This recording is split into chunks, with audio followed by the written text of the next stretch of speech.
স্ত্রীর 5 জায়গায় চুমু দেওয়া সুন্নত।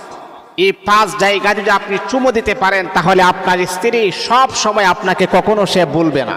সে আপনাকে সব সময় উঠতে বসতে খাইতে ঘুমাইতে আপনাকে সে স্মরণ করবে। আমরা তো রাসূলের সুন্নাহ মোতাবেক স্ত্রীর সাথে ভালোবাসা আদান প্রদান করি না। এই জন্য আজকে আমাদের সমাজের ভিতরে পরকীয়া সবচাইতে বেশি হচ্ছে। স্বামী থাকার পরও স্ত্রীর আরেকজনের সাথে রিলেশন, স্ত্রী থাকার পরও স্বামী আরেকজনের সাথে রিলেশন। কেন, কোন কারণে? সুন্নাহ মোতাবেক আমাদের ভিতরে ভালোবাসা নাই।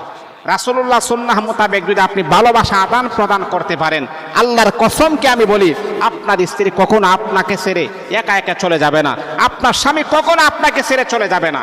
এই সুন্নাহ মোতাবেক আমলগুলা করেন। 5টি জায়গায় স্ত্রীকে চুমা দেওয়া সুন্নত। 1 নাম্বার হচ্ছে স্ত্রীর হাতে চুমু দিবেন।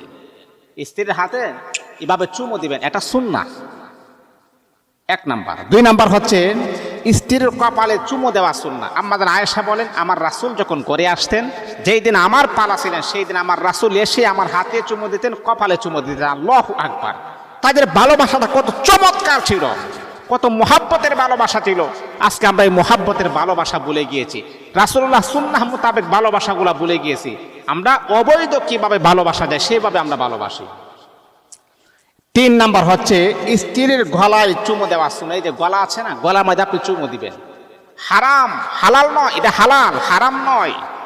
আপনার বিবাহিত স্ত্রীকে আপনি চুমু দিবেন, আপনার স্ত্রীকে আপনি চুমু দিবেন। এটা তো একটা নেকের কাজ, ভালো কাজ, সেই কাজগুলা করবেন। 4 নাম্বার হচ্ছে স্ত্রীর কানের লতিতে চুমু দেওয়া সুন্নাহ।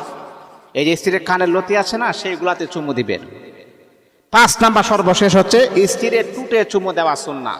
এই জন্য মুহতারাম হাজিরিন, হারামভাবে আমরা অবৈধভাবে আমরা এই ভালোবাসা আদান প্রদান না করে হালালভাবে ভালোবাসা আদান প্রদান করেন, দেখবেন আল্লাহ পাক রব্বুল আলামিন এই গোটা ঘরের ভিতরে আমার আল্লাহ বরকত নাজিল করে দিবেন।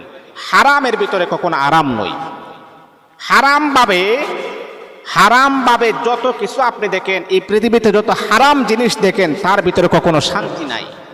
হালালের ভিতরে আল্লাহ পাক যে আজমত, যে মোহাব্বত, যে শান্তি রেখে দিয়েছেন, সেটা হারামের ভিতরে আপনি পাবেন না। এই জন্যে হালালভাবে বৈধভাবে আল্লাহ পাক স্বামী স্ত্রী বন্ধনটা যেন আরো মজবুত করে দেন। আল্লাহ পাক আমাদের সবাইকে কবুল করুন।